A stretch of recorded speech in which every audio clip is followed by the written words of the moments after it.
Let's get busy.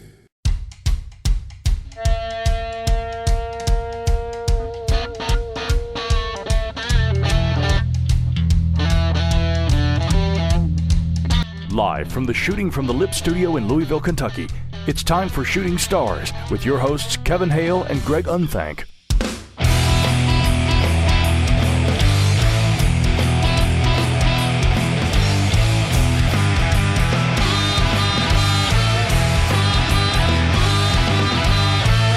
What's up, everyone? Kevin Hale up in this Shooting from the Lip studio on this Wednesday night, November 30th, 2016.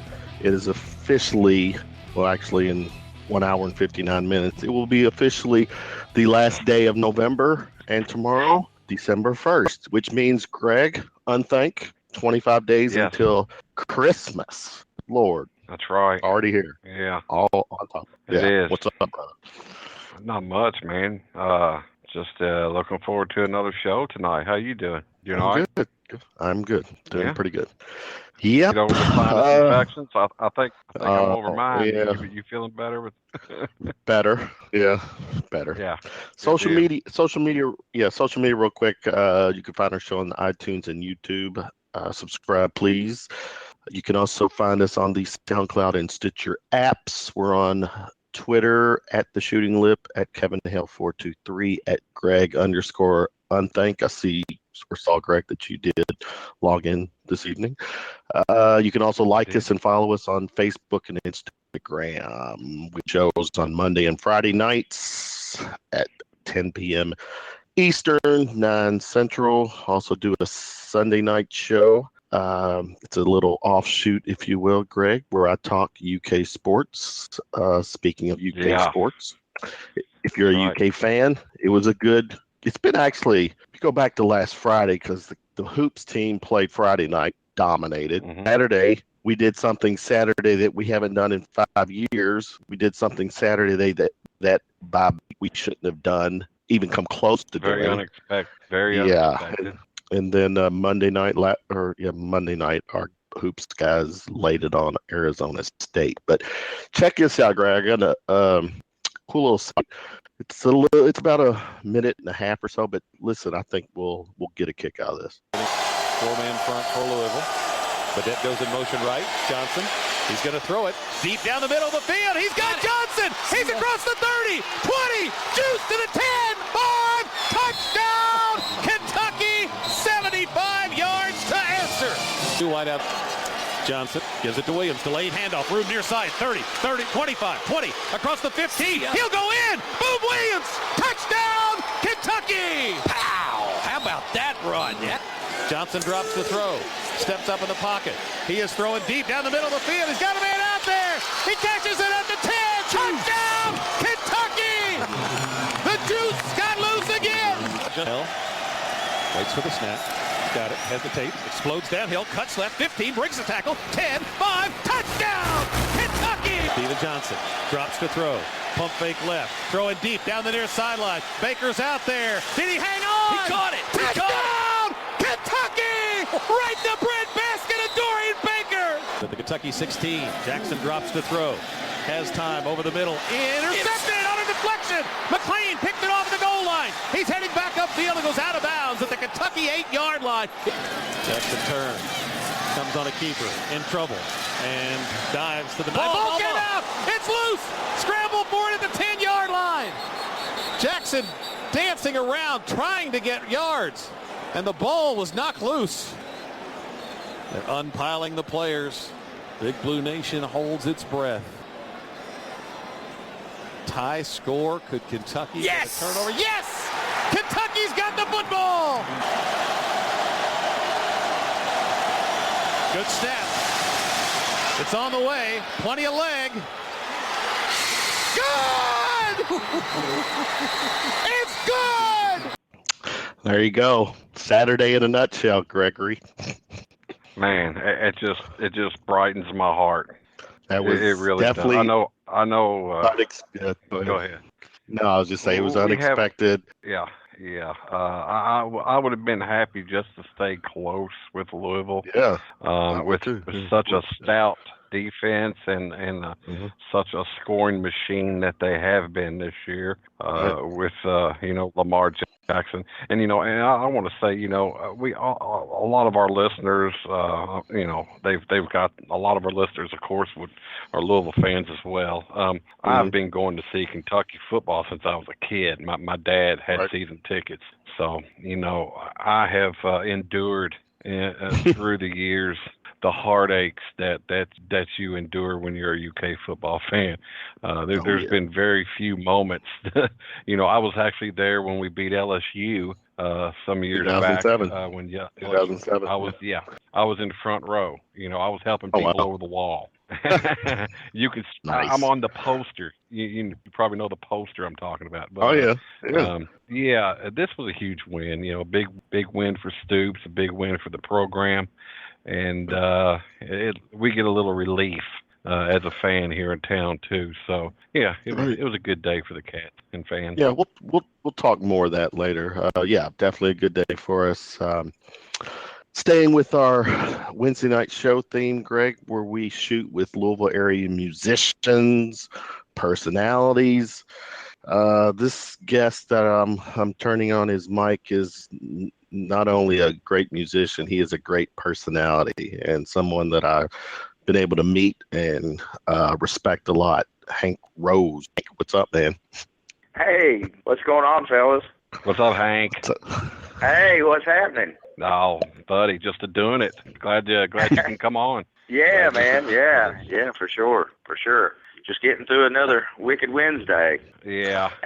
Kevin, I had asked Hank a few weeks or about a month or so back to be on, and he does quite a bit. As we'll get him to talk about it. I know he does some road work, and then he has his own band here in town. So I think he may have been on the road or doing something the last time I asked. So I'm really, really glad he got to be on, man. He's definitely an awesome talent to have on the show for sure. Absolutely. It once again it lends it gives credibility to our show, Greg, to have these type of guests on. So absolutely. But Hank, I've ran into Hank a couple times, actually probably in the last month at the county line. You were there last week. I want to say Friday, wasn't it? Friday, and then you're actually playing there this week, Thursday, tomorrow night. Yeah, doing an acoustic thing there. Yeah, I don't do a lot of those things. I sort of feel uncomfortable, sort of naked without the band there behind me. But I'll tell you what, there at the county line, Chris and everybody treats you so good. I'm actually looking forward to it. And it doesn't hurt. Right, and it doesn't hurt that you get a nice reaction from the crowd there too, because you're a fave there. So that's cool. Thanks. Yeah. Hank, let's dig up the Hank Rose story. How long you been doing the music thing, and give us some inspirations, influences, and take us from then till about now. Oh wow. I would have to go all the way back, man. I grew up in a musical family. My mom and dad both played music, so I actually started playing music. I mean, I could play guitar like when I was 6 years old, and so my mom, she played drums, and so I sort of play a little bit of drums, or I went to start playing drums after I played guitar. And then my grandmother, she actually is the one that she got the electric bass, and I was like eight or 9 years old, and I started messing around with that, and if it hadn't been for her, I mean, that's my primary instrument now. I don't know if I would have ever really even thought about it, but I started playing bass, I guess, whenever I was about 10, and started playing with my mom and dad's band, and from there on, just started playing with other area musicians, and started playing a little house gig at a Best Western out here in Corydon, where I live, and did that every weekend, and just from there, just networked, and luckily, ended up got to play with some Nashville artists and have just stuck it out. You know, this is sort of what I still do, you know, as basically for a living, and you know, and still making it so far, you know. Knock on wood, as they say. Well, Hank, tell us about your Nashville stint, man. I know that you was out there, and I know that you played out there for quite a while. I've seen some videos, and I know that you did some TV stuff, and I mean, who was that with? Shelby Lynn, is that right? Yeah. I worked with Shelby Lynn. It was like in the late '80s, and yeah, we got to travel with like Randy Travis, Shenandoah, and Willie Nelson. And actually, Willie Nelson, we got to do the TV show Austin City Limits, and which was really cool. Wow. And actually got to play the Grand Ole Opry with Shelby. I only got to play it one time, but you know, I'm glad, you know, for the experience. Got to do it at least once anyway, you know. But check this. Shelby. Yeah, check this out, Greg. You know, I work from home, and today, like most days, I'll have my headphones on. This particular day, I was listening to iHeartRadio and just scrolling through some songs, and I kid you not, we've never mentioned Shelby Lynn's name on this show, but one of the songs I remember hearing was a Shelby Lynn and the group Live. They did a song that was, I don't know, late 80s, 90s. It was called Runaway. I love that song, and for you just to bring up Shelby Lynn, that's crazy. But anyway, yeah, that's nice. Crazy. So that is wild. Yeah, I couldn't let Hank pass that up, man, because that's, you know, that's cool, man. That's cool stuff, and he was just like being all modest and passing it over. Oh yeah, I did some Nashville stuff, and now I'm doing this. You know, no, I gotta let you toot your horn a little bit, man. That's what this is all about. Exactly. Well, I appreciate it. You know, it you know, and then luckily from there I met meeting some other people. Then I got to play for a guy named Rhett Aiken, and you know, he had some hits out in the '90s, and actually his son is Thomas Rhett, the guy that's burning up the radio now. And I can remember Thomas Rhett whenever he was like 9 or 10 years old, you know, running around on the bus and just being a kid, you know. And I never thought that he'd be the star that he is today, you know. Or there you go. You know, you just never know. Never know. Yeah. Oh, tell us what is the Hank Rose Project? Well, it's basically just a band of musicians here in town that you know, we all play in different bands. So you know, we're all quite busy, so it's really hard to nail down dates to be able to play with, you know, and book other jobs. But when we do, it's, you know, we can go, you know, 3 months without playing, and we can just, you know, we walk in and just play. I mean, there's no rehearsal or nothing like that, but it, you know, it just falls together. You know, it seems like we play every week. You know, sometimes we're like, man, if we could just play every week, we might be pretty good. You know, but it's you know, it's pretty awesome. You know, great bunch of guys and a gal. Gail Larimore, she's our keyboard player, and you know, it's just we just mainly play, you know, what we want to play. We play for the fun of playing, you know. I mean, you know, a lot of bands these days, you know, they sort of have to play what's on the radio or this, that, and the other. But you know, we hope that the music that we play, everybody will enjoy, because it you know, it was the popular music that we enjoy playing, you know. I don't know if it's necessarily traditional country, because, I mean, some of it we put our own spin to. It might be a Merle Haggard tune, but we may pep it up a little bit, you know, and do our own thing to it. But, of course, Greg, he's filled in with us a time or two out at the fair a year or two ago, and, of course, did a great job. And there's a name. There's a name for the people like Greg, who's always getting, you know, doing a gig with all these bands. What is that, Greg? Whore. Yeah. Yeah. That's normally, I call myself a musical prostitute a lot of times. You know? That's it. Yeah. Yeah. And, I want to add that in the Hank Rose project at the time I got to sit in with them out at the fair, our friend Rob Johnson, rest in peace. Rob Johnson was in the band, and Rob is one of those guys that you just you'll never get to play with another fellow like Rob. He was so good and such a humble fella, but you've done a really good job finding someone to fill in Rob's spot. Hank, I noticed that the guy, I believe I've met him once before. I can't remember his name, but the guitar player you have now is a really, really good player, man. He fills in for Rob really good. Right. Everything you said, man. Yeah, Rob, what a talent and what a great guy, you know. And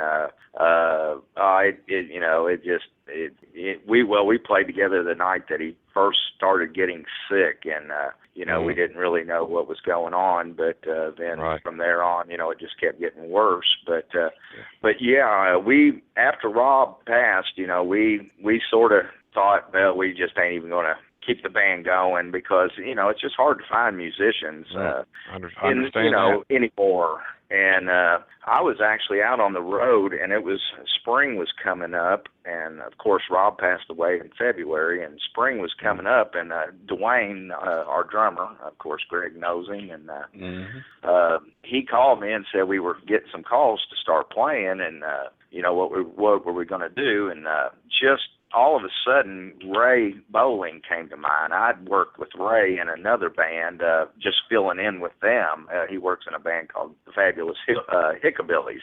And he just sort of came to mind. And, of course, they've played out at the county line also. And he just sort of came to mind. And we threw together a rehearsal, and I was like, it fell together. It worked. Mm-hmm. It worked. And it was unknown by me, it was maybe 6 months ago or something. I mean, we've been together now a little over probably a year and a half, 2 years, and well, maybe not quite that long, but I was talking to Ray, and he was telling me that he used to go down to Far Out Music on Saturday and just pick Rob's brain and just have Rob show him stuff. And I was unaware of any of that, About like any guitar player who went through there, Right. You'd walk in for our music, and you walk through the store, and Rob would always be sitting over at the repair table on the left, always sitting there playing, and he always had something witty and cool to say to you, and just sitting there just tearing the guitar up, man. You had to stop and talk to him. I mean, he was just had a magnetic personality, and watching his playing. So yeah, I totally understand what you're talking about. I've done it a million times myself. Yeah, so that's then I was like, well, that's why you fell in with us, because you got a lot of his style, and of course we had a lot of board tapes or CDs that now, and he got to learn a lot of the stuff straight from Rob, through the CDs, and so it just happened to work out, Yeah, that's great. So y'all kept going. Yeah. Very cool. How long has the quote unquote Hank Rose project been going? Like I said, time flies, and I'm horrible with time. I would say we've been going about 3 years, maybe, something like that. Rob was with us, for maybe a year and a half, before he got sick. So we, time, like I said, time flies by me, but we've got to do some cool things. Luckily, we've got to play the fair just about every year, since we've been together, and hopefully that's just we've been fortunate that Pam out of Triangle gives us that shot, because we don't get the chance to get out here and really get a following like a lot of bands do. But I think she realizes we'll do her a good job, and the best that we can, and so we've just been fortunate, that we've got a lot of good friends that keep us in mind, I guess. I got a good story, Kevin. Do you it's now? been I do. It's been quite a few years ago. Shannon Mort was running Thirsty Ernie's out there in J-Town, and she texted me and contacted me. She said, "Greg, this was like a Thursday. Man, I'm really needing some help. Can you pull together a band for me to play? I need a band desperately." And I at the time, I really didn't have a band. I was kind of in between, or something was going on, but I did have some players, and I had Tony Frank, who we've had on the show, playing bass. And of course Rob Johnson that we were just talking about. We were playing with a fella, but the guy was unavailable. So he's like, "Well, who can we get?" And Tony said, "Let's get Hank Rose." And that was probably the first time I'd played with Hank. And I said, "Well, he plays bass." And he said, "No, man, have you heard him sing?" And honestly, I hadn't heard Hank sing. And I was like, "No." And Tony said, "Well, man, he's one of my favorite singers." And, coming from Tony, I said, "Well, okay, I believe you." So we got in touch with Hank, and we just put it together, showed up the next night, threw together a little PA, and just threw together a song list from things that we all knew, and had a ball. And, man, after I heard Hank sing, I was like, "Oh, my gosh, man, this guy is – and he's like one of my favorite country singers in town now." And everybody I talked to was like, "Oh, you didn't know he sang? Dude, where you been?" Gee. Yeah, so that's one of those situations, man, where you just throw guys together. It's been doing it, and it was successful, man. We came up with a name, went in there and did a great job that night. And Shannon was happy and grateful, and we were happy to be in there playing. And it was a fun night. It was an awesome night. Yeah, I'll never forget that myself. I'm glad you brought that up. That's on the Thirsty Ernie. That's on Taylorsville Road. Is that right? Behind the Moby Dick there. Yeah. I don't know what it is now. It's actually changed its name now. Mm-hmm. Yeah, I think we were like on every break we were like starting to write more songs down. Okay, what are we gonna do next set? What are we gonna just all together? So that's how much you all winged it then. Yeah. It was awesome. Nice. It was fun. Now, Hank, what is your schedule like right now? Is there a routine of venues that you're playing regularly, or go-to spots? Or yeah, well, it's sort of weird how November was sort of a slow month for me, but it just seems like either you're working a lot or you'll have a slow spell, and it's like November was a little slow, but now I'm actually I'm leaving next week, and I'll be going up to Michigan and playing bass for a guy by the name of Tyler Stevens. He's from out of eastern Kentucky, and we're going to go up there and do a casino thing for it's 2 different casinos actually, and for 2 weeks. And then I'll come home for Christmas, and then I'll leave the week after Christmas, and we're going out and we're playing like in North Dakota at a casino out there for New Year's Eve, and then Nebraska on New Year's Day, and then going to Albuquerque, New Mexico and playing, and then the following week after Albuquerque, I think we're playing another casino like in Nevada. So we're after starting New Year's, we're out there for about 3 weeks, and man, and then back home, and then I think when I get back, when I get back, then I'm playing a show at County Line with a young lady by the name of Christy Miller, great singer, just awesome. So sort of like Greg said, you just sort of find the work where you can get it, and it somehow it always seems to work out. It always has for me. I mean, I've basically done this. Played music all my life, played for a living, and every time that I thought, well, maybe it's time to do something different, it seems like something falls into my lap where it just keeps the ball rolling, Cool. Yeah, when you're pro like that, that's the way it happens. Professional. Professional. Is there? I think that's the main thing too. Is just never burn any bridges. That's the main. That's what I've always tried to live by, especially in this business, because you if you get a bad name, you don't show up, or you don't show up prepared, or this, that, and the other. You know, it gets around pretty quick. You know, you don't only make yourself look bad, but whoever hired you, you're making them look bad too. You know, so yeah, you'll get looked over. That's for sure. Absolutely. What's that line you used with me or had shared with me, Greg? Something about stepping on toes. What was that? Oh, You know what I'm saying? be careful of the toes that you step on, because they could be connected to the ass you have to kiss later. Yeah. Nice. Absolutely. Yeah. I never heard that one. Yeah. Well, yeah. I may have to use that one, Greg. Yeah.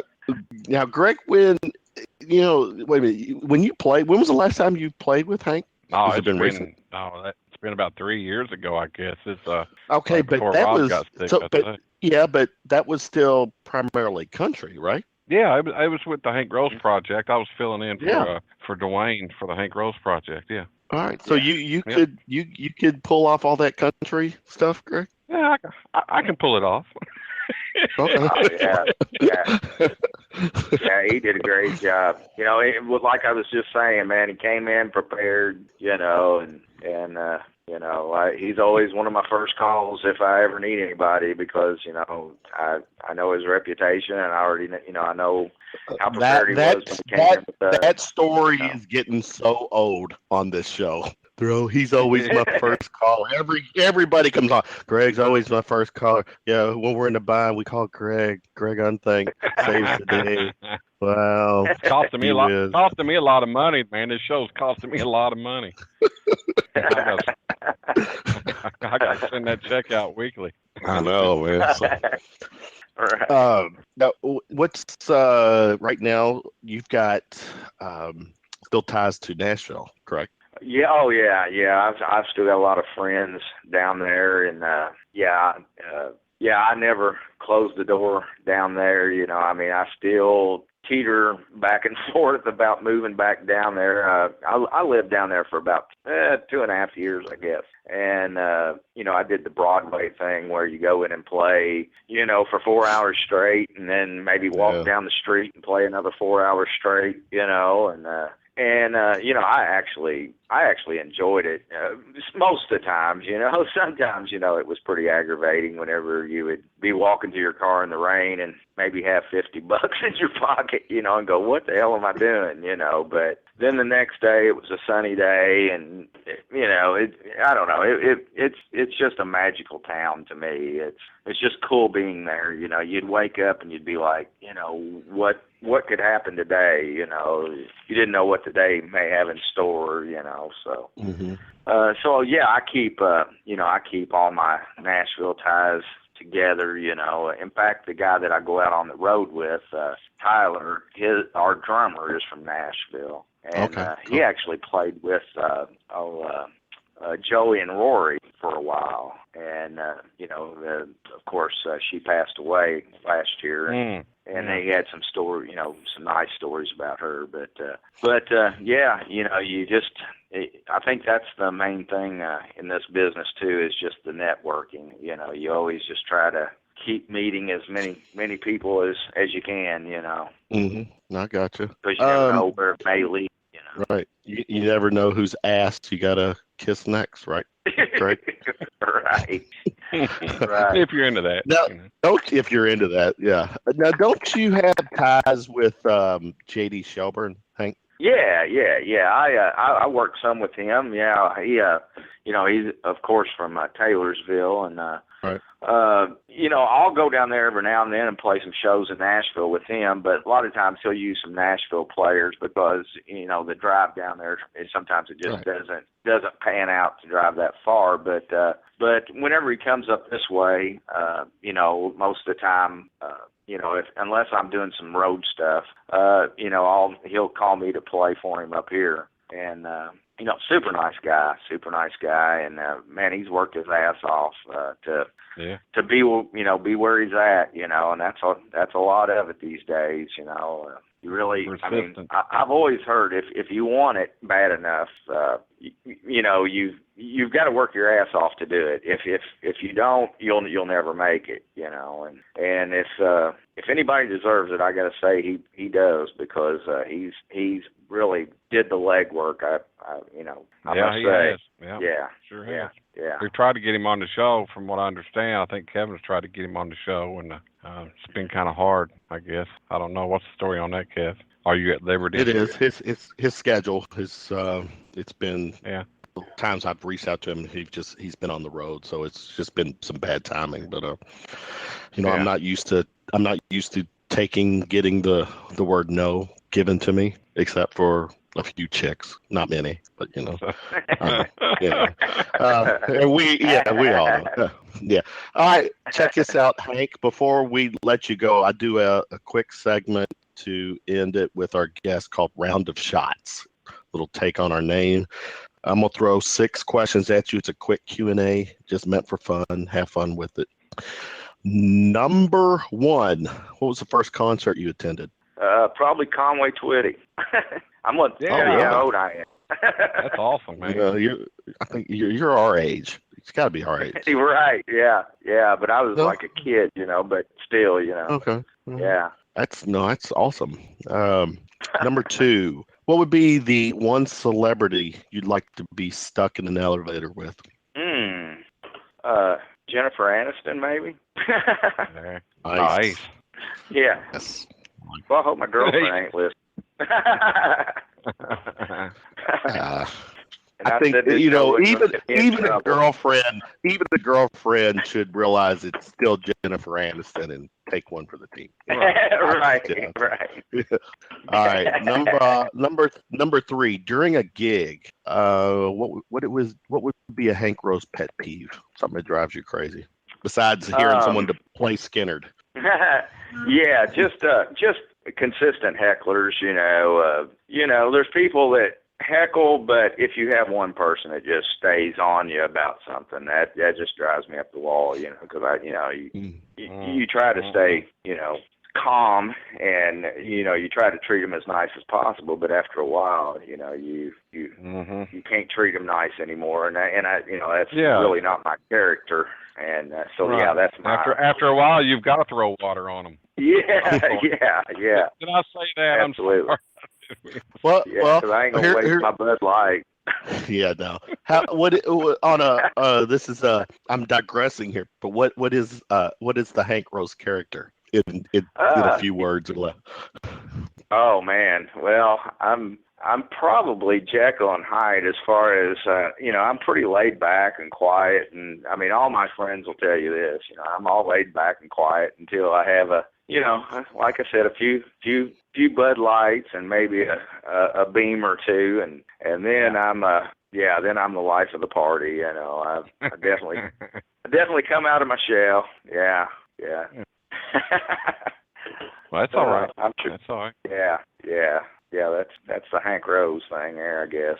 The Hank Rose. Wow. Even Hank Rose has its thorns, right? You haven't heard that one before, right? Wow. Okay. Ta-da. Right. Wow. What's wrong with that, Greg? Nothing, man. I just, hey. All right, Hank, number 4. Tell us about a scar that you have and how did you get it? Oh, really? About the only one I got is on my neck. I had to have a lymph node removed whenever I was like 14 because I was in the hospital for like 14 days, and they didn't really know what was wrong with me and thought that I actually had leukemia, and thank God I didn't. But that's actually the only scar I got. So, it's not really no scars from having to no scars from having to sneak out the window because somebody's other came home. Yeah, nothing too exciting like that. No, I can't. Okay. So what you're saying is you got out the window without any scars, is what you're saying. Got it. Okay. Right. Good radio here. All right. Number 5. Number 5. Besides Tinder, what is there? Some other adult apps. What is your favorite phone app? My favorite phone app? Yeah. Oh, wow. Gosh, I don't really know. Are you someone who uses your phone a lot, social media? Not really. Okay. Not really. Yeah, I really wouldn't know what to tell you on that. It's all right. Do you have but you do use like Facebook and stuff, right? Oh, absolutely. Yeah. Okay. Yeah. So maybe that. Yeah. All right. Last one for you, Hank.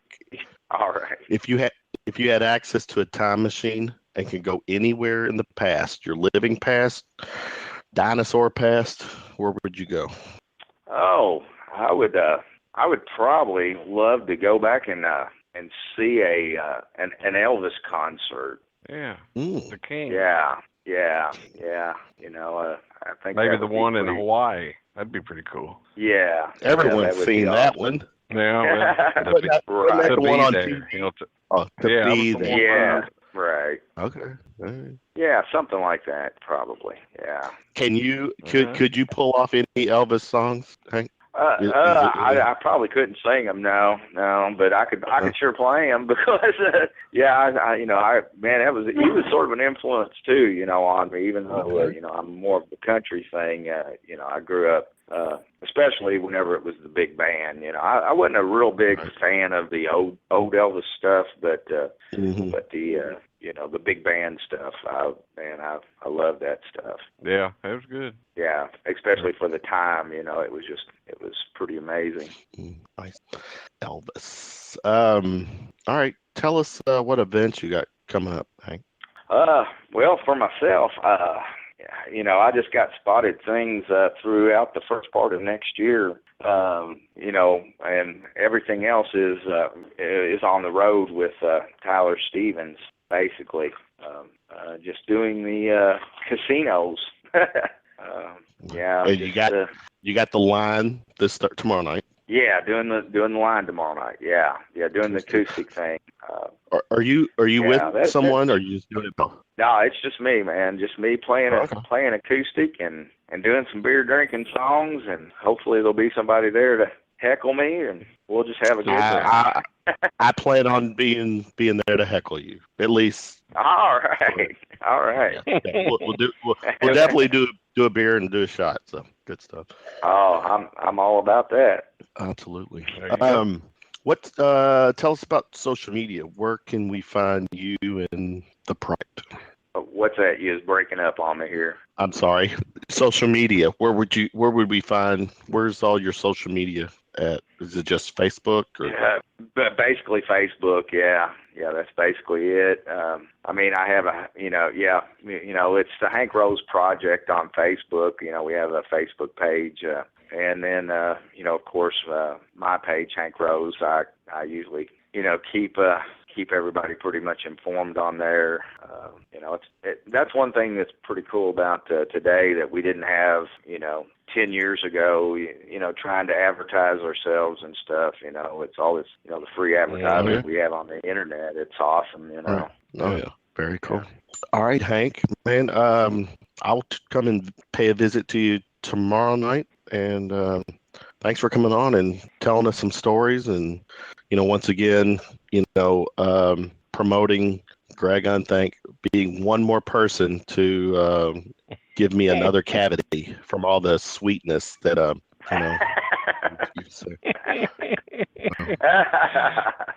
Thanks, Hank. I appreciate you coming on, buddy. It was good talking to you, man. Good stuff, man. Out there.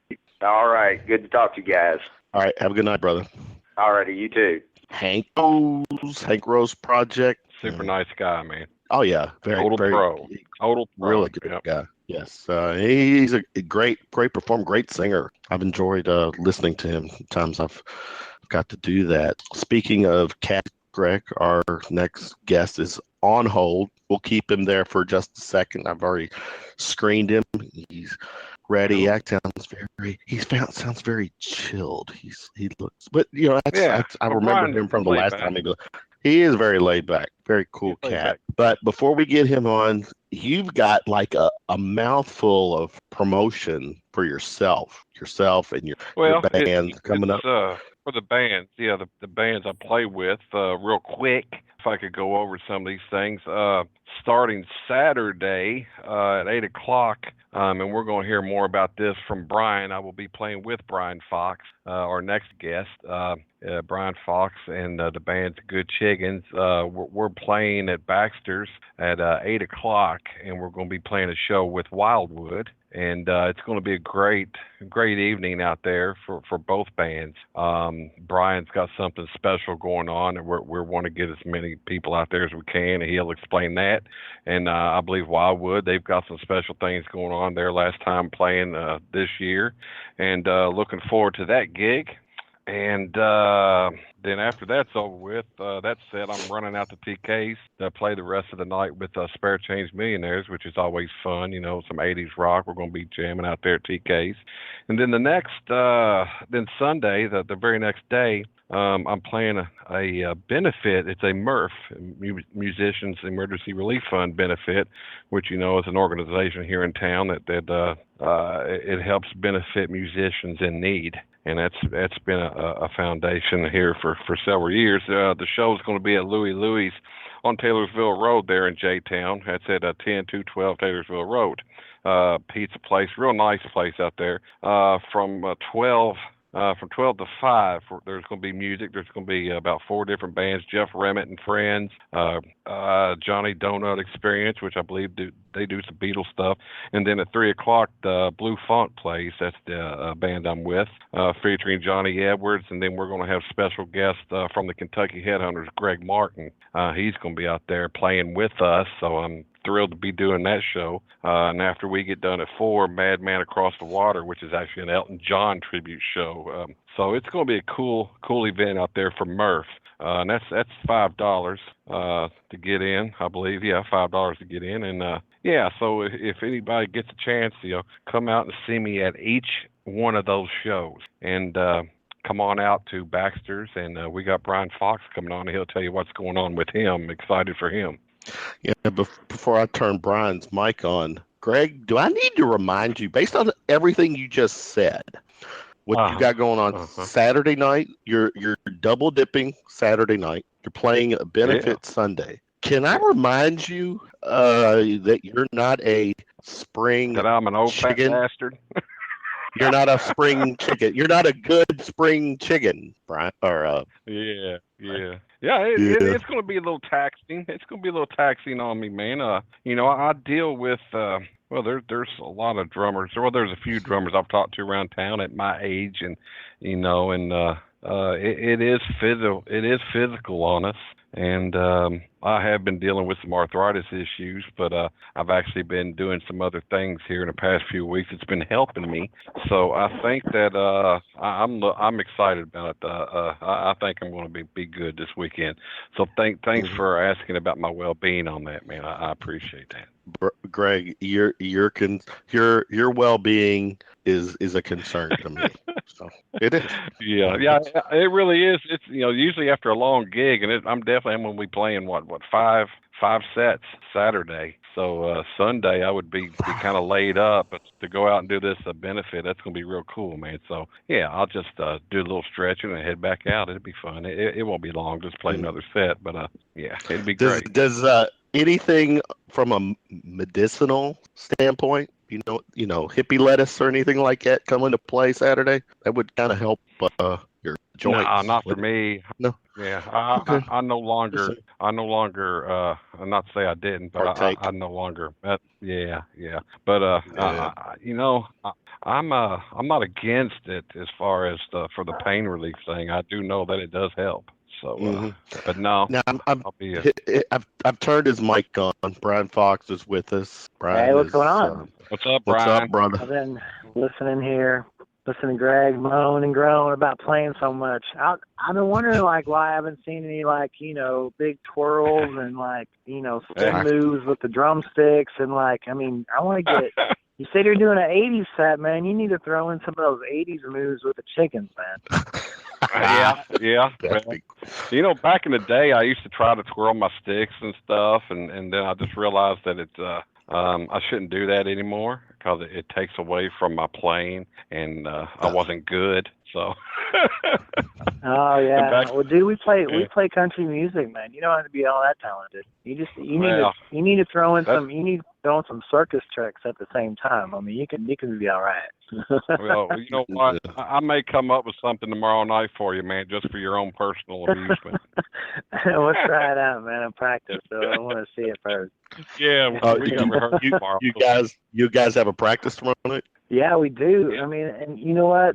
I hate to say it, but that's a pretty rare special event for us to have a practice. It's amazing. So, so we're gonna practice our show before we hit the stage Saturday night. Mm-hmm. Well, but Greg is no, actually, Greg. Now think about it. You play with Bryan at KevFest. Yeah, we've done quite a few shows together. Yeah. Okay. And usually those shows are our practices, so we should be good on Saturday. There you go. I'm the good Chiggens drummer, from what I understand, man.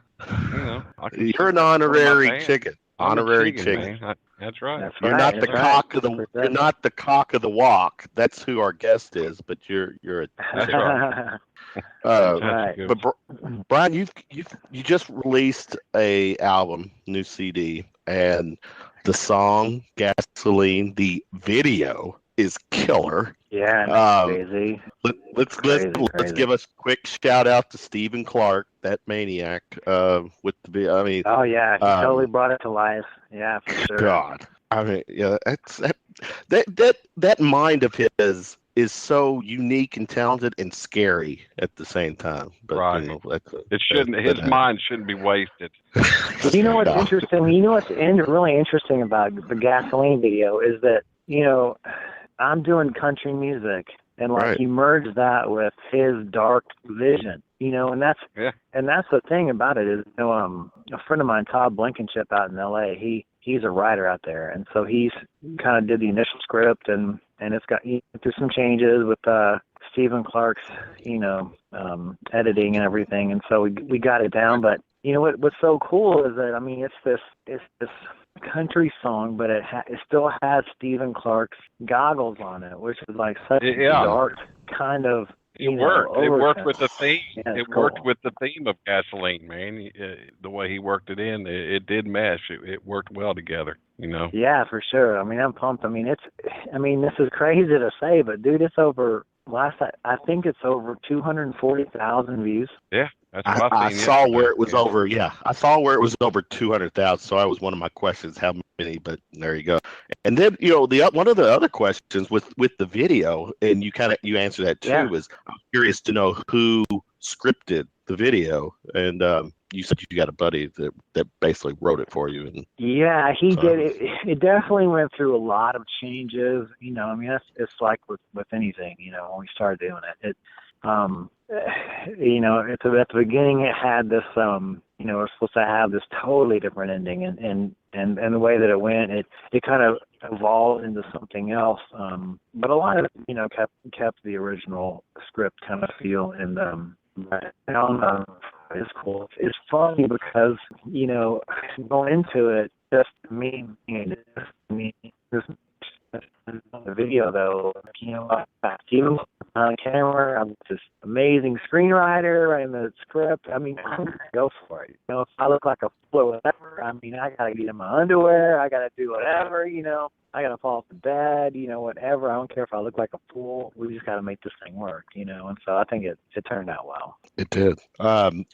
Could you tell? Was he cutting out a moment ago? Yeah, he was cutting out. If you're moving around, Bryan, you might want to kind of stay in a spot for us. You kind of cutting out just a little bit. But yeah. But I'm curious, how long, Bryan? How many man hours was involved in that video? There was like 5 different days of filming. So it was definitely, Steven said that it was by far the longest he's ever taken to do a video. So typically before that, it took about 4 hours. He set up and did 4 hours of filming, but I would say that, with all 5 days total, that it was a good, oh my gosh, maybe 30 to 40 hours or something like that, maybe. Well, cool. So very cool. But he's meticulous. He's totally meticulous with everything. And so, when you go in and you think, okay, well, all I've got to do is this, that should only take 30 minutes. Then there's always, him shooting a million different things, because he's totally in the zone of getting inspired and shooting different things. And so 5 hours later, you're like, oh, okay, I think we might be getting close to done, so. Nice. I'd like to see him. I'd like to see him working, man. That's really cool. I've never seen Steve in action like that. That'd be awesome. Yeah, he's awesome, man. I was very, very lucky to have him, want to do that. So that was cool. Well, tell us about the album itself. Again, your first single, Gasoline, killer song, and the response to it, to me, has been great. What did this album, how long did it take, and what was the mindset like when you put it all together?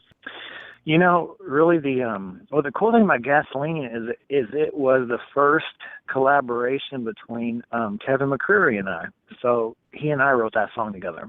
And so he actually came up with the main guitar riff, and I he was like, dude, I kind of wrote this with Uncle Cracker in mind. And he's like, he hasn't kind of finished the job, so I want you to see what you can do with it. And so I basically took that riff and then kind of went from there and wrote all the lyrics and the melody and finished up. And so it was really cool because, I love Kevin. He and I have been playing together forever. He's one of my best friends. He's obviously just such an amazing person. So it's really cool to have that with his name on it too. The entire album, it's crazy how long it's been going on, because my last album, country-wise, I think I released in 2010. So this album is just kind of the best of a lot of different songwrites, and where I've been driving down to Nashville and writing with different writers and just the album itself came about from me just sitting around saying, well, you know what, man, I've got a shitload of songs. I should stick them on an album, Mm-hmm. Yeah. So I have a studio in my basement, and on this one, I was able to, record everything and, do all the engineering and the production on it. And then since got Malcolm Springer to do the final mix down on everything and master it. So. And Malcolm's a heavyweight. Just so you know this, Kevin, he's done a lot of big time. He's like Collective Soul, and I'm sure that. Oh, nice. Bryan knows a bunch of the other people. I don't have his. Matchbox 20. He did. He worked on the Matchbox 20's album back in the day, and Full Devil Jacket. I never was under them, but I think that was a major project back then. And he's one of those guys, you look him up, and the list of musicians goes on and on. It's just he's crazy. Done movie scores and TV themes and stuff. Yeah. Nice. Yeah, for sure. So he was able to polish my lack of skill and really, really made it sound pretty good. So, like Gasoline, that one I recorded mostly in my house, and he was able to make that sound as good as it does. So, and he, mixing is one of those things you just don't. It's not like you just make levels right. He transforms some songs, where my version of hearing the way that the track should be was totally different when he brought them to me, and it was really cool. It was neat. I think he just put such a fresh, kind of unique spin on things, and I loved it. I had listened to the song so many times that I was kind of, my way of thinking was embedded, even if it's a crappy demo version, you get so used to something, and then he would send me a mix and be like, what do you think? And it'd be so different that I almost had to say, give me a couple days on it, because, I didn't want to just discard. You can't just discard anything that just doesn't sound what you're used to, because it could be totally brilliant, but you put yourself in it's not bad. It's like just a million different. times. Right. It's not bad. It's just good. And then after a few days, you're just like, man, yeah, totally. I get it, man. It's so much cool, And a credit to you, man. It's real, as the artist, as the guy who created that. It is a credit to you for someone to take it and change it around a little bit and do their thing and then give it back to you, and for you to be open-minded enough and not be so set on what was there. Like you said, it take a couple of days, but I've been in that boat, man, where you do have to kind of sit back and think at it from an outsider's point and keep an open mind to that, and it takes a little bit of discipline to do that, man. And the big picture, you got to look at the big picture for sure. Yeah, for sure. I mean, and when you when you can see a guy's resume like that, and then, then you look at my resume, which doesn't even compare anywhere close. I mean, obviously it'd be just ridiculous for you to be closed-minded and not say, okay, well, this guy knows what he's doing. Let me at least live with something a few days first before I shut it down, Right. Yeah. And, obviously there was things that I wanted tweaked in the end, but, for the most part, I listened to it and I'm like, man, he just went overboard. He replaced drum sounds. He added, some hand percussion stuff. He had breaks, before that weren't there. And, it just really just made everything just, on the next level, which I'm really excited about. Yeah. Sweet. Now, hold on. I want you both to check this out. Greg, something Bryan did tonight that normally I don't even know if any of our, well, I tell you what, I don't know. I know our guests have shared like our show, information. But Bryan, I don't know if you posted, I haven't seen your post, but did you posted in something in regards to callers? Because here's what I've got. I've got two people who have called in and want to talk to you, Bryan, not to me or Greg. Nice. Sweet. So, yeah, sweet. And you know what? Neither one are from Louisville. That's even cool. And the thing is, they're not even friends of you. They're fans, not friends. They're not. So again, how cool is this? Awesome. Yeah, I'm turning his mic on. Jimmy from Owensboro. Jimmy, what's up, brother? What's going on, Mr. Hi, Fox? Jimmy. I'm good. Jimmy, good. What brings you on tonight? Well, there has been a video that's been circulating, and I'll tell you, I'm not a what you call necessarily a country music fan, but came across a video. It really kind of hit home with me. Some experiences I've had in my life that Oh, geez. definitely connected to that video. Well, for the record, Jimmy, are we talking? The video we're talking about is Bryan Fox and the Good Chiggens. Or are we talking about something Bryan Fox did that got on TMZ? I don't really watch TV. I assume Jimmy has had some wild nights with a bad woman. Is what I'm saying. Yeah, that's what I'm thinking. Jimmy likes his bourbon, so yeah, Jimmy's been there. Nice. Jimmy came across the gasoline video, and I was just curious. I mean, there's been a lot of social media circulation with this, and kind of ran across that you were going to be on here tonight, and then also heard that you're going to be at Baxter's. Thinking about trying to make that 2-hour drive, maybe come check you out, see totally do how it. the rest of that album sounds. And but my question is like, where did the inspiration come from? I mean, if you personally experienced something like this that gave you the inspiration to write this song, because Lord knows I've been there. Yeah, it's not the same girl in the video, is it, Jimmy? It's not the same one, right? No, yeah, I know. Fortunately not. I mean, I think that maybe that would have made it a little more tolerable, but no, I don't know. Sweet. Good stuff. Man, I wish I had a story behind the song, but thank goodness I'm creative, because my relationship is just so drama free, and I mean, it's just I used to, when I had an album I released a long time ago, and so much of it was just, as a young guy, like heartbreak and everything else and going through that.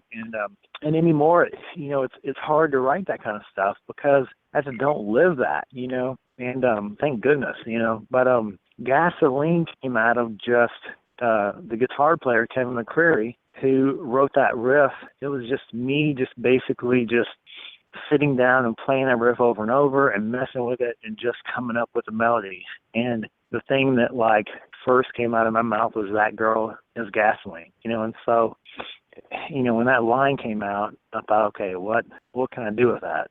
And that's how the story behind it was created. So it's nothing personal, unfortunately. Well, I mean, fortunately, but no, yeah, fortunately, it's not a great story, Yeah, that's I mean that's impressive because I mean I don't know, it's not something you necessarily want to live. I mean, having lived it and then hearing the song and connecting to that, I assume that there was a story there, and to know that there's not, that's, I don't know, maybe that's a little more impressive, I guess. That's the creativity to come up with something like that. Oh yeah, well I mean, I think it's a 15 years, buzzkill. If you ask me, I think it's a buzzkill. I know it is kind of, man. I need to get my shit straight and think of something else more exciting than that. I was ready for the for the story, and well, actually, no there, Jimmy, but it's still a great song. It's not even a video, Jimmy. That was a reality. That was just a reality show of my life, man. That was the girl. Everything happened just like that.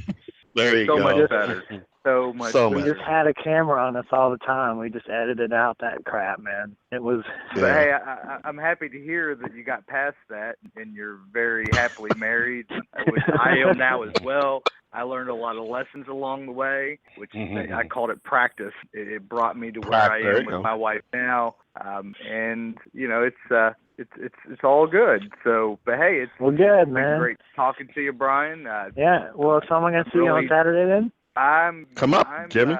Yeah, I think I will. I mean, it's been in the back of my head. I'm trying to make it work, and I think that, bring it on up. Bring it on up to the front, man. Bring it on up to the front. Yeah, because do this, Greg. If Jimmy comes up, Greg, who's cursing with me tonight, Jimmy, will let you play cowbell on one song. How about that? Can we arrange that? Hey, you can never have enough cowbell. Never. Exactly. You can't mess up Jimmy. Song, so I mean, we can stick I think whatever. I solidified my plans for Saturday. I appreciate it. Jimmy, do us a favor. Right. If you can, Jimmy, shoot us a friend request on Facebook. Assuming we're not friends already, but do that. But seriously, thanks for calling in. Like I said, social media. He needs friends. He needs friends. You can stalk things on media. You can you find something you like, you do some searches, and next thing you know, you got all this information that back when I was growing up, that just never would have happened. And the yellow pages did not contain the type of information. The yellow pages. A yellow pages shout out today. Yeah, there you go.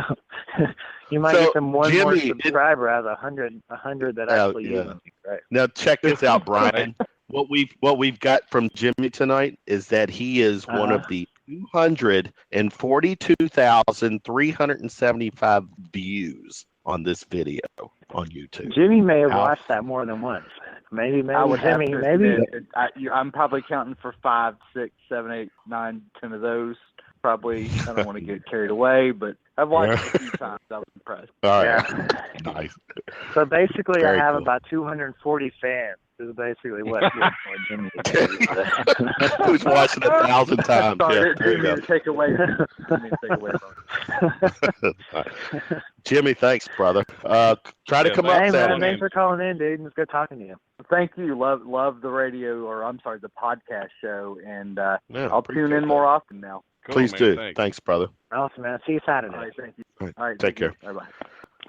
Greg, that's a first for us, Greg. I don't know if we've, we do not promote call-ins. I mean, usually the truth usually is, we're like begging somebody we know to call in and do that, but never someone that we didn't know. Yeah, no, well, it's just we've never promoted it that way, and I think we're onto something because my first take was always be to give the guest the time for the segments, and but tonight is opened my mind up quite a bit. So we might be on to something. We're trying to grow and expand. Yeah. Well, speaking of expanding, now check you may this need to out. get some of that. Your mind is expanding like Greg's hippie lettuce that he's using for the arthritis. I know. I don't know where that came from. Or I have no idea where it came from. Well, I like calling it hippie lettuce. But anyways, now check this out, Brian. We've got one more caller, and check this one's awesome.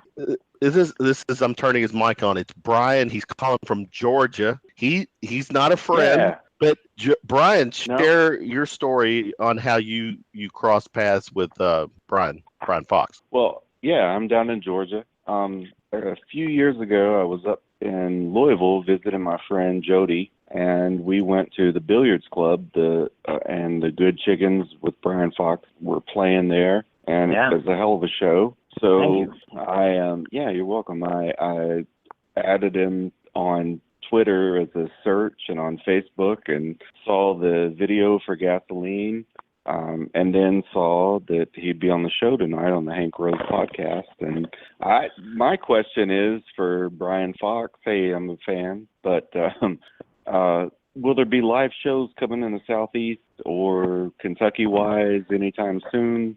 Well, man, do you have like a birthday party? Do you have any kids? Do you have any birthday party planned? Well, I mean, I'll be happy to. I'll be happy to do it. I don't think we could. Listen. I saw you at the billiards club in Louisville. I'm pretty sure I can't afford you, so. I mean, I can dress up like a clown and like blow up some balloons. Well, in that case, I do have a kid. Yeah. Well, but he could dress up as a clown. My family lives in. Yeah, he's got big feet. Bryan Fox has big feet, well, and the whole story with say that. about those guys. Yeah. No, I'm not even going to touch that one. But my family is in Kentucky and Tennessee, so I'm up there quite a bit from Georgia, and I just wondered, like you guys have, where can we get the tour information or the live shows? I heard the caller before me talking about something coming up soon, so. Yeah, well, we're playing Saturday in Louisville, but I'm really hoping this is a launch of something a little bit bigger as far as especially with the success of the video. We've got another video. That's a cool video, by the way. Thanks, man. We've got another video that's kind of planned in the infant stages that could be just really pretty awesome. So I'm hoping everything works out with it. But basically Saturday is what I'm hoping is the launch of something a little bit bigger, and hoping we will do some more regional touring and get in your area a little bit more. And I know Greg's down for that, right? Oh, absolutely, man. I'm all about I know that. Greg's down for it. So. And like the caller before me, I'm not. The caller before me said something that rang true. I don't listen to a lot of contemporary country music, but there was kind of an edgy, I don't know, rocky, kind of bluesy feel to what I saw live, and that may have been the nappy. And I have that. You were going to say. I purchased that on iTunes. The Nappy Roots Countrified State of Mind. That's man. Yeah. Really cool, dude. Say, it must have been my rapping in that. Wait a second. I don't remember you rapping, but I do. But I have the song on iTunes. and Brian, caller Brian. This is Greg. I'm Greg. like you. Hey man, I'm not a big fan of the new country stuff either. But Brian's is not that same cookie cutter type of stuff that they're playing. No, exactly. Yeah, I mean, it's really. I'm down in Georgia, so I feel like I have a valid, stake in this. But there's an edgy country rock kind of thing going on that's more, traditional, but yet also, ironically, more relevant. But it's not predictable. It's not a predictable. No, exactly. It kind of has a sense of being, more relevant and keeping it real kind of vibe. I don't know. Yeah. It just seems more legitimately country for whatever country is. It seems more legitimately country to me. Well, you know what's funny is, I don't I don't listen to new country at all. I mean, I don't listen. I mean, it's almost embarrassing. You know what? And I hate to say this, but there's an embarrassment factor of like people going, "Oh yeah, man, you're a musician. What kind of music do you play?" And I'm like, "Play country." But and it's like one of those things like you want to say, but it's like you want to hurry up and say, but you want. But Johnny Cash was country. Chris Christopherson was country, kind of. Yeah, but man, when you listen to new country nowadays, it's like you got to be freaking kidding me that these people are the representatives of this music, and like I'm having a hard time, and it's just insane. I mean, it's just so bad. It is just astounding how bad. But you know what? There's some great country acts though, and I think having seen you guys a couple years ago up in Louisville, like you get it right. You know what I mean? Like there's a realness and an edge, a rockabilly kind of thing. It's hard to put words to it, but I dig it, and you guys did it right. And I felt like I was lucky just hanging out in Louisville on a random Saturday night in October, and I got to see you guys at the billiards club, and it was cool. So I really appreciate it. I like what you do. Well, thanks, man. I appreciate you calling in, dude. That's amazing that like you saw us and you followed us. And it's kind of cool. How many times have you watched the video? Probably. I mean, I know there was a Jimmy. I'm not 100 times. I'm not Jimmy, but I've probably seen it 2 or 3. I've seen it at least 2 or 3 times, but I'm not gonna brag that I've seen it a dozen times. I've shared it on Facebook and Twitter though, so maybe Brian, for a few, but Brian, you've gained 2 random callers, man. You've gained 2 random callers out of this video on YouTube, so that's saying a lot, Yeah, well, cool. And it also means, Greg, that we've gained 2 random, listeners as well. Just for the record, I've listened to Hank Rowe. I've listened to the podcast before, just for the record. Oh, okay, nice. I appreciate that. See, this Greg, is the first time I've called in. Yeah. All right. Like a long-time listener, first-time caller, Brian. That's right. Yeah, thank you guys. I appreciate it. Hey, Brian, do us a favor, like I mentioned to Jimmy, shoot us a Facebook request and we'll buddy up. Absolutely, man. I'd like that. Hey, man, you ought to make the road trip up here, dude. You can stay with Greg. Hey, party at Greg's house this weekend. Party at Greg's, yes. Can I go ahead and put that on Twitter, Greg? Yeah. Man. Hey, when you hang up, they're going to cut you off, Brian, but Greg's going to give you his address. Yeah. His personal phone number and everything. Yeah. Exactly. And his sure that I don't share that with anyone in South Florida. South Georgia, North Florida. Nice. Hey, Brad, thanks for calling in and hanging with us tonight. It was good stuff. Yeah, thanks a lot. Hey, thanks, I appreciate man. it, guys. I like your show. You do a good job. All right, appreciate it so much. Thank you. Thanks, man. Thanks, Brian. I appreciate it, man. Brian from Georgia, man. Greg, nice. Man, Mr. Fox opened up some doors for us. I think, I honestly, I didn't think we could. I had thought about doing stuff like this in the past, but I just didn't think it would fly. But maybe it's just Brian Fox, man. Because I'm he is telling you, buddy, it's it's just showing how much this video is reaching out to people, man, and how much it is. No, it's a good point. Absolutely, it's the credit to the video, because it's just showing actually what a cool thing it is that all these people are seeing this video, man. It's getting attention. Sure, and that's awesome. Brian Fox, I don't want to be a party pooper, but I have to ask you this question. I've got the YouTube video up. You've got 2,000 people who like it, but you've got, for some damn reason, 113 people who don't. What would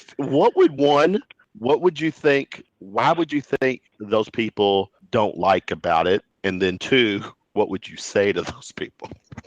I mean, thank you for watching the video. Number 1. Score. Exactly. Yes. I mean, hey, Brian's positive, man. He finds something positive out of everything. And that is. Any feedback is better than no feedback. I wish they would watch it and hate it like about 1,000 more times a piece is what I I wish they hated it so much they just couldn't stop watching it because it makes their blood boil. I think that they're mad because the girl is not on top of their back, riding them. Like I feel like jealousy I feel like country is such a volatile like genre of music. I mean, you talk to people and they go, "Oh yeah, man, I listen to everything except rap and country." You know what I mean? And so, I mean, it's just one of those things. I mean, I can understand that, and and I wanted to bring up a point that's totally irrelevant to anything that we're talking about here. But I was watching Eric Church the other day, and I realized that every time I see Eric Church on TV, he's got those sunglasses on, and my theory is that he is severely cross-eyed, and he just don't want anyone to know that. That's it. He's being cool, man. You gotta have that look. It's crazy. There's a long time ago, not a long time ago, before this gasoline video hit, like the only videos of me online, and this bothers me way more than those 113 dislikes, is like I had these videos and it's like from just random things, just random performances, like literally 14, 15 years ago, and there'll be like 6 likes and then 1 dislike on every single one of them. And I'm like, who is like going through these videos like no one's watching, and making it a point to like, who is that one person? Yeah, it's that girl that you broke her heart years ago and she's still holding a grudge.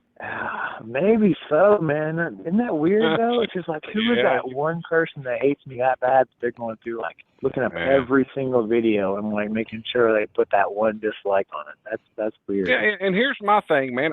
If I don't like it, I'm really not going to take the time to go down and put punch the dislike button. I'm just going to move on. I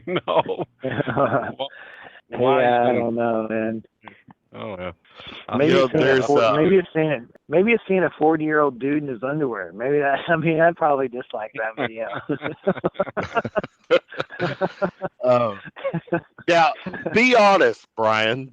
During the day with your daytime job, as you're doing your job thing. Don't know if you want to say what that is or whatever, but I'm a dentist. Yes, you're a dentist during the day. So do you, while your patients, the people are sitting in their chairs, as you're preparing them, do you like pull your phone out and say, well, here, check this out, watch this? Do you show them the video? I will. You know what? I will for certain people, like but we have an iPod, and I run the iPod. I'm gonna put that little thing out there to make sure that I'm telling the truth about it. But we have an iPod of about 1,400 songs, and I've loaded up everything. And so there's about 1,100 of them are my original songs. So not really, but there's probably a good 30 or 40 songs out of those 1,400. And so the music's playing, and so I think there's an awareness that I'm a decent musician. That it's kind of more than just, oh my gosh, my dentist plays guitar, what's, kind of thing. So some people really dig it, but, I think that's, I'm a very successful dentist. I mean, it's just been such an amazing career. I mean, it really has been. And I mean, obviously, I have a music dream like everyone else, but I mean, I can't complain about things. I mean, but I think that's part of my success is because I'm not like everybody else. I'm not this imposing figure in this tie, white jacket. I'm like a normal dude that really cares about people and really wants the best for them. And they know that they can, I'm going to do everything for them that they can. So the music thing kind of has, the music thing works for me. I mean, it's not like I said, I'm this cookie cutter dentist and all of a sudden I whip out that I'm in a heavy metal band or something. So I tell people about it, and I've seen several patients share it on Facebook, and like it was one of the funniest ones is, this girl said, this makes me slightly uncomfortable to see my dentist in his underwear, but Dr. Fox Dr. Fox totally, rocks it in the music world and totally rocks it in the medical field as well, So good karma, dude. It's good karma, man. You treat people right and you care, then it comes back on you. It's good, man. So I'm not afraid to be out of the stereotypical dental world, because it sure goes a long way when people know that you're a real person, and so that kind of helps, So yeah, I definitely have told quite a few patients, but it's definitely a fraction. It's maybe 2% of the people that I see that I'll mention the video about, and which well, I know, which ironically I see 1 million people, so 2%, a billion people. So ironically, that's about 200,000 people. There you go. Well, there you go. See, that explains it. Yeah. Now, for the record, I've met Mrs. Fox. Cool lady, nice lady. The boxers that you're sporting in the video, are they still hanging around the house, or did you have to get rid of those? Man, they're like the only boxers I own. So it was like kind of digging through the drawers, going like, and I'm like double layered, because I don't want anything falling out, man. So in that video, oh, nice. So, I don't want to have something on that's just a little bit too revealing. So, I have a boxer briefs on, and I'm like, okay, wait, I have these crappy boxers here. I flip those over top. That way, I'm all good, and for the. And he's for the actually scene. wearing the one-legged jeans right now. Yeah, man, those are my favorite pair. What is up with that? What's the story with that? Well, it was supposed to be a lot more clear in the video, but when the video starts, that scene of like where, and I think that it was supposed to be explained in the first script, like out of the whole craziness of the night. Like it was supposed to be this crazy wild night, and part of it was supposed to be this dog attack. And this dog rips the freaking leg off my Jeep. And so, okay.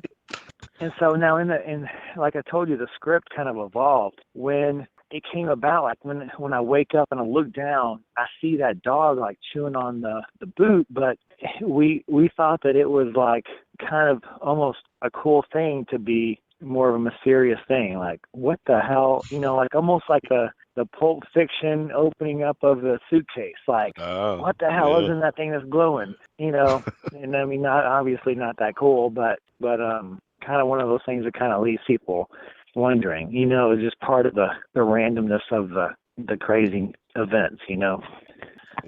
Well, I'm impressed. Can't wait till Saturday. Check you. Why? Yeah, well, good. I'm glad you guys are coming out. Yeah. When is? I know you're playing this Saturday, but when is the next Chiggens gig where you've got you're going more than an hour or whatever your set is? I don't know. Well, I should know next week. Okay. All right. So we're focusing on this. So it's the sad thing about it in this town is that like for original act, and everybody. Let's face it. The guys I play with who are just. Every time I stand on stage, I'm literally like, who gets to play with these guys? Screaming John Hawkins, Kevin McCreary, Chip Adams on bass, Greg Unthank on drums. It's literally like, man, what did I, surely everybody thinks I must be paying these guys like really well to be on the stage with me. But the reason why they're there is not because we want to play 4-hour sets of cumbersome and, all kinds of random cover tunes, Right. It's because we want to play original music, Yeah. And there's just not a whole lot of opportunity around here. That's right. To go and do an original gig, because it's just not everybody wants 4-hour gigs, and people play 3 sets and 4 hours, and that's miserable. That thing's fun. By the time you get to the 3rd hour, it's just like, man.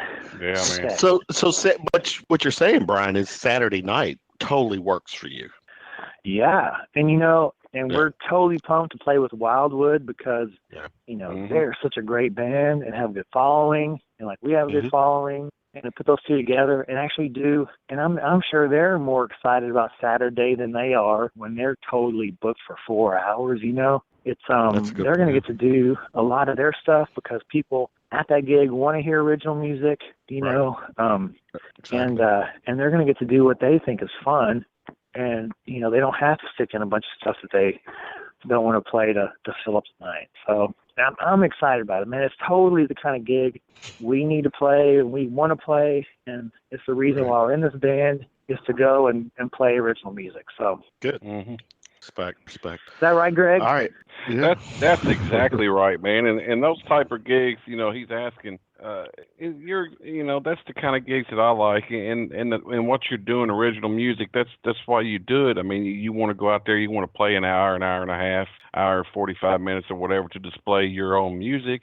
And there's shows that could be done, but they're far and few between. But that makes them more of an event. And when it's more of an event, then it's more exciting. That gives even more excitement to it. So, you know, and as a musician, you really enjoy that type of thing as well, you know, more the event type situations. Yeah. Well, as we're wrapping up, I know we've actually gone past the live part of the show. So, Bryan, you got the gigs Saturday night, Good Chiggens. Greg, you'll be part of that gig.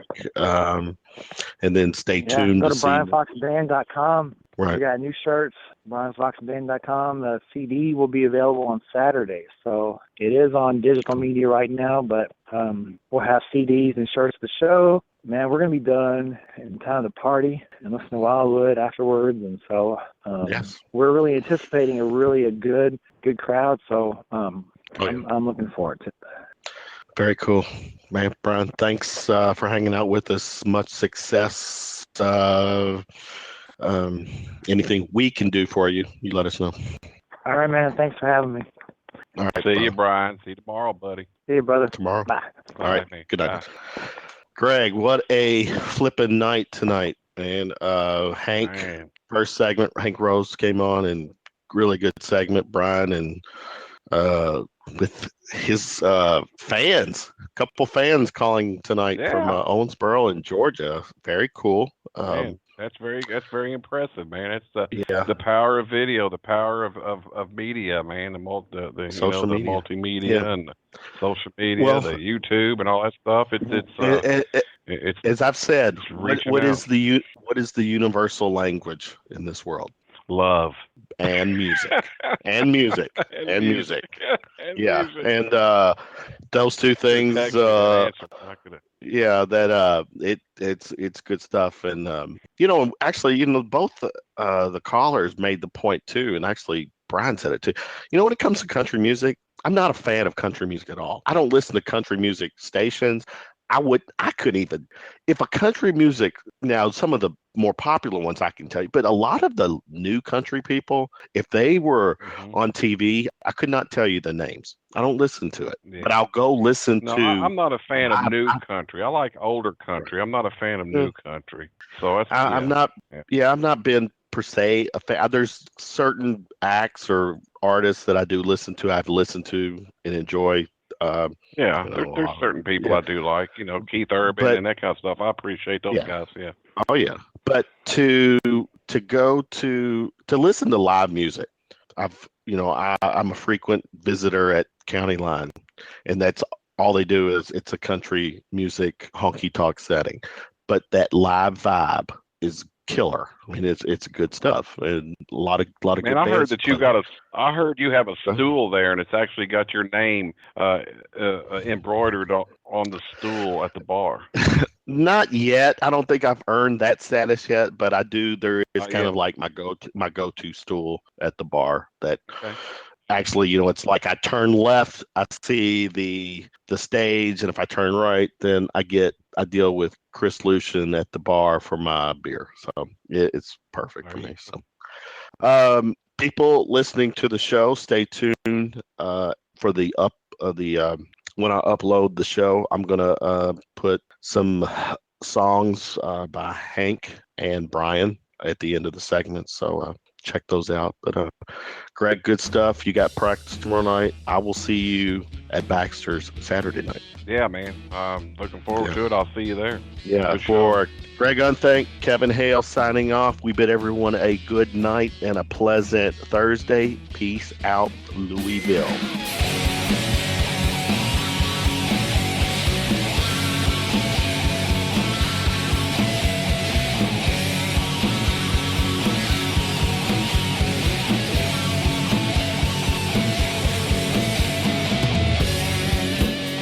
At no time were any animals or people hurt during this presentation of Shooting from the Lip.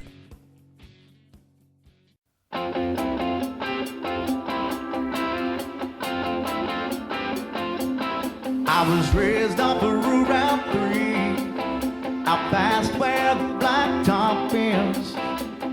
We'd walk to church on Sunday morning, race barefoot back to Johnson's fence. That's where I first saw Mary on that roadside picking blackberries. Summer I turned the corner in my soul down that river road. It's where I drank my first beer. It's where I found Jesus. Where I wrecked my first car and tore it all to pieces. I learned the path to heaven. It's full of sinners and believers. Learn that happiness on earth ain't just for high achievers. I've learned, I come to know there's not bad for them. Of that red dirt road.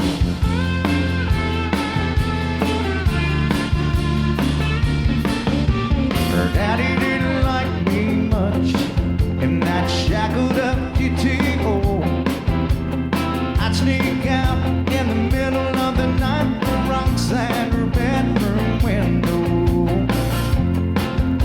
We turn out the headlights, drive by the moonlight, talk about what the future might hold down that river road. It's where I drank my first beer. It's where I found Jesus.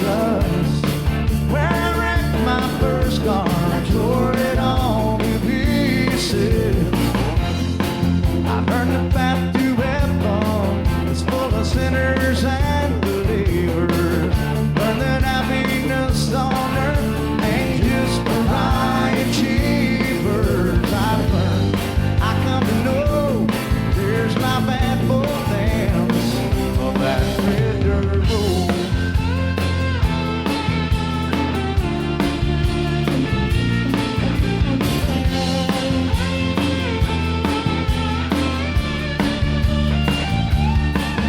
I went out into the world and I came back in.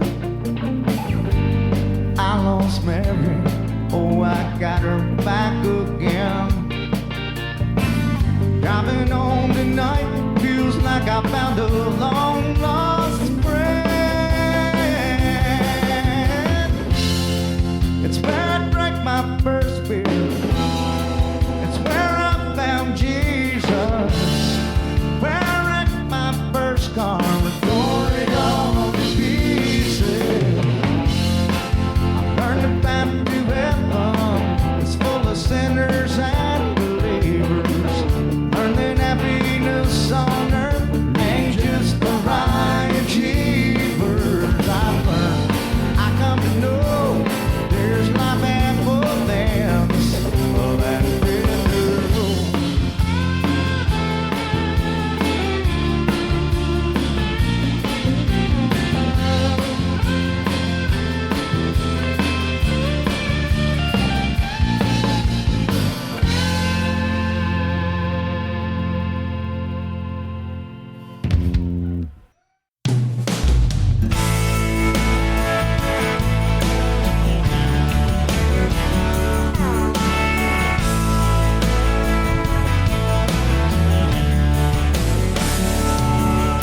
My friend said better keep away. Trouble's her last name.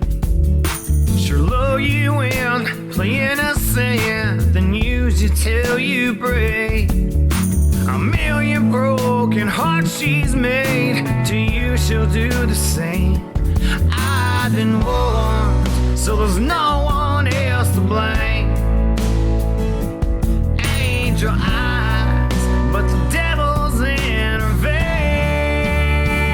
That girl is gasoline, kerosene. All I am's an open flame. She's no good for me, but I can't bear to stay away. She's gasoline.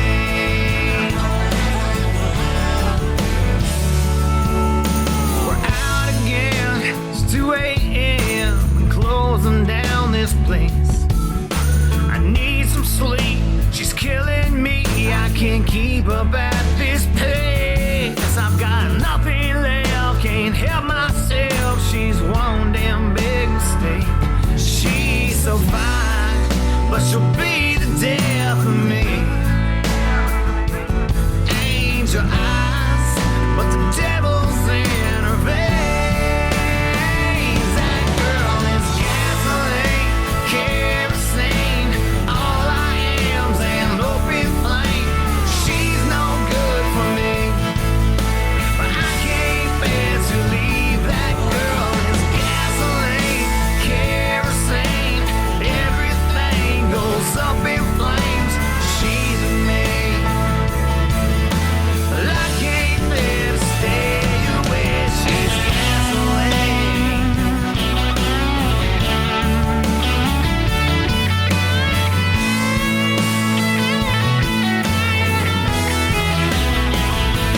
I'm on fire, but my desire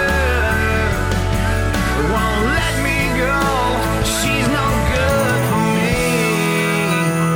That girl is gasoline, kerosene. All I am's an open flame.